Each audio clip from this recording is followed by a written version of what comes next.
প্ৰিয় ভিউৱাৰ্ছসকল, আপোনালোকে চাই আছে BN লাইভ। আমাৰ অসমৰ নগাঁও জিলাত হোজাই জিলাৰ পৰা যিসকল চকু চিকিৎসাৰ কাৰণে নেপাললৈ যায় তেওঁলোকক উদ্দেশ্যে আজি ভিডিঅ'টো বনাইছোঁ। আপোনালোক হোজাই ৰেলৱে ষ্টেচনত গৈ পেলাই NGP অৰ্থাৎ নিউ জলপাইগুৰিলৈ যাব লাগিব। আৰু ইয়াত চাওক, নিউ জলপাইগুৰি ৰেলৱে ষ্টেচন। প্ৰথমে মই হোজাই ৰেল ষ্টেচনত দৃশ্য দেখুৱাইছোঁ। হোজাই ৰেলৱে ষ্টেচনৰ পৰা আপোনালোক নিউ জলপাইগুৰি অৰ্থাৎ NGP লৈ যাব লাগিব। আৰু NGP পৰা ওলালেই আপোনালোকে টাটা চুমু পাব। আৰু সেই টাটা চুমুৰে 100 টকা দি পেলাই আপোনালোকে পানীৰ টেংকি অৰ্থাৎ ভাৰত নেপাল সীমান্ত যি বৰ্ডাৰ এখন ঠাই, সেই ঠাইলৈ যাব পাৰিব। পানীৰ টেংকিৰ পৰা আপোনালোকে বাকীখিনি আপোনালোকে খোজকাঢ়ি যাব পাৰিব বৰ্ডাৰত। আৰু 10 টকা দি পেলাই টমটমৰো যাব পাৰিব। এয়া চাওক, মই আপোনালোক দেখুৱাইছোঁ সেই দৃশ্যখিনি। এয়া মই নিজে গৈ আছোঁ সেই বৰ্ডাৰলৈকে। আৰু সকলো দৃশ্য আচলতে আমি দেখুৱাব নোৱাৰিম, কাৰণ য'ত আমাৰ চিকিউৰিটি চেকিং আছে, এটা আন্তঃৰাষ্ট্ৰীয় সীমান্তত যি চেকিং আছে, আপোনাৰ প্ৰমাণপত্ৰ বিশেষকৈ আধাৰ কাৰ্ড, পান কাৰ্ড আৰু ভোটাৰ আইডিখিনি তেওঁলোকে চেক কৰাৰ পিছত আপোনালোকে সেই দলংখনেৰে আপোনালোক পাৰ হ'ব লাগিব।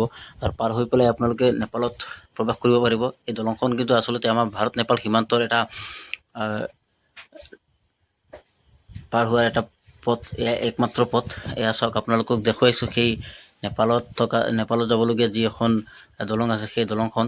এই দলংখনৰ পাৰ হৈ পেলাই আপোনালোকে গৈ যি ককৰবিটা, সেই ককৰবিটা ঠাইখনত গৈ পেলাই আপোনালোকে মেজিক গাড়ীত আপোনালোকে 50 টকা দি পেলাই আপোনালোক যাব পাৰিব মেচি হস্পিটেল, অৰ্থাৎ জাপা ডিষ্ট্ৰিক্টত আছে সেই মেচি হস্পিটেলৰ দৃশ্য দেখুৱাইছোঁ। এয়া চাওক, আপোনালোকে মেচি হস্পিটেলৰ বাহিৰৰ দৃশ্যখিনি। এয়া খুব সুন্দৰ এক পৰিৱেশ, সুন্দৰ এক দৃশ্য। এয়া মেচি হস্পিটেলৰ বাহিৰৰ দৃশ্য। এই বাহিৰৰ দৃশ্যখিনি দেখাৰ পিছত আপোনালোকক এয়া মেচি হস্পিটেলৰ যি মূল হস্পিটেল আছে, সেই হস্পিটেলৰ ভিতৰৰ দৃশ্য দেখুৱাই আছোঁ। এয়া চাওক, আপোনালোকে গৈ পেলাই প্ৰথমে 100 টকা দি পেলাই ৰিচিপ্ট কাটিব লাগিব, যিটো আমি সাধাৰণতে স্লিপ বুলি কওঁ। স্লিপ 100 টকা দি পেলাই কাটিব লাগিব। আমাৰ ভাৰতীয় টকা 100 টকা। 100 টকা দি পেলাই আপোনালোকে স্লিপটো কাটি আপোনালোক যিটো নম্বৰত ক'ব, মানে এইটো হয় 1 নম্বৰ বা 2 নম্বৰ বা 3 নম্বৰ, তেনেকুৱা এটা আপোনালোকক ক'ব যে এই নম্বৰত ধৰক। আপুনি সেই ৰুমৰ বাহিৰত আপোনালোকে এনেকুৱা চেয়াৰ পাব, চকী পাব। সেই চকীত আপোনালোকে বহি চিৰিয়েলভাৱে আপোনালোক বহিব। তাৰ পৰা আপোনালোকে ডক্টৰক ক্ৰমান্বয়ে মেচি হস্পিটেলত দেখুৱাব পাৰিব। এয়া চাওক, আপোনালোকক দেখুৱাইছোঁ এই মেচি হস্পিটেলৰ দৃশ্যখিনি। আৰু এয়া মেচি হস্পিটেলৰ যি ডক্টৰক দেখুওৱাৰ যি দৃশ্য, সেইখিনি আপোনালোক দেখুৱাই আছোঁ। আচলতে আপোনালোকে চাই থাকিব, ক্ৰমান্বয়ে মই মেচি হস্পিটেলৰ দৃশ্যখিনি দেখুৱাই আছোঁ। তাৰপিছত দৃষ্টি হস্পিটেলৰ দৃশ্যখিনিও আপোনালোকক দেখুৱাই থাকিম। এয়া মেচি হস্পিটেলত চাওক, মানুহ প্ৰায় ইয়াত 50% মানুহেই আমাৰ অসমৰে প্ৰায় দেখা যায়। কাৰণ আমাৰ বিশেষকৈ হোজাই, নগাঁও বা অসমৰ একেবাৰে বিভিন্ন প্ৰান্তৰ পৰা মানুহখিনি যায়। অন্যান্য ঠাইৰ পৰা কিন্তু ইমানখিনি মানুহ নাযায়, বিশেষকৈ আমাৰ অসমৰ মানুহ দেখা পোৱা যায়। এয়া চাওক, আপোনালোকক দেখুৱাই আছোঁ সেই দৃশ্যখিনি। মেচি হস্পিটেলৰ যি দৃশ্য, সেই তেওঁলোকক কিন্তু খুব শৃংখলাবদ্ধভাৱে তেওঁলোকৰ ইয়াত কাম হয়। তাত কোনো ধৰণৰ দলাল চক্ৰ নাই।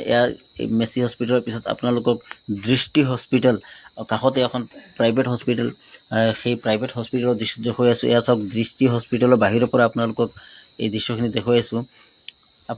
এয়া বাহিৰৰ পৰা মই লাহে লাহে দৃষ্টি হস্পিটেলৰ মূল পথেৰে গৈ পেলাই হস্পিটেলৰ ভিতৰত গৈ আছোঁ। সেই দৃশ্যখিনিও আপোনালোকক দেখুৱাম। সোমোৱাৰ পিছতে আপোনালোকে গৈ পেলাই কাউণ্টাৰত 100 টকা দি পেলাই আপোনালোকে টিকেট কাটিব লাগিব, ৰিচিপ্ট কাটিব লাগিব, য'ত আমি সাধাৰণতে স্লিপ বুলি কওঁ। সেই 100 টকা দি পেলাই সেই টিকেট কটাৰ পিছত আপোনালোকক ক'ব যে 1 নম্বৰ বা 2 নম্বৰত যাব লাগিব।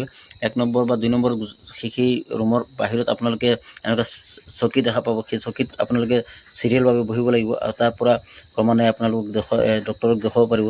আৰু এজন ডক্টৰ নহয়, আপোনালোকৰ এজন ডক্টৰ দেখাৰ পিছত আৰু ইয়াতে লিখি দিব, আপোনালোকে অন্য এটা ৰুমত গৈ পেলাই আৰু এজন ডক্টৰক দেখুৱাব। তাৰপিছত আৰু এজন ডক্টৰক দেখুৱাব লাগিব। কমচে কম 4জন ডক্টৰক দেখুওৱাৰ পিছতে গৈ পেলাই আপোনালোকৰ স্লিপটো ঔষধখিনি লিখিব, বা আপোনাৰ কি সমস্যা, কি হৈছে নহৈছে, সেইখিনি সম্পূৰ্ণখিনি আপোনালোকক বুজাই দিব। আৰু ইয়াৰ পিছত আপোনালোকক এয়া চশমা ঘৰ যিটো তেওঁলোকৰ দৃষ্টি হস্পিটেলত, সেইখিনি দেখুৱাইছোঁ।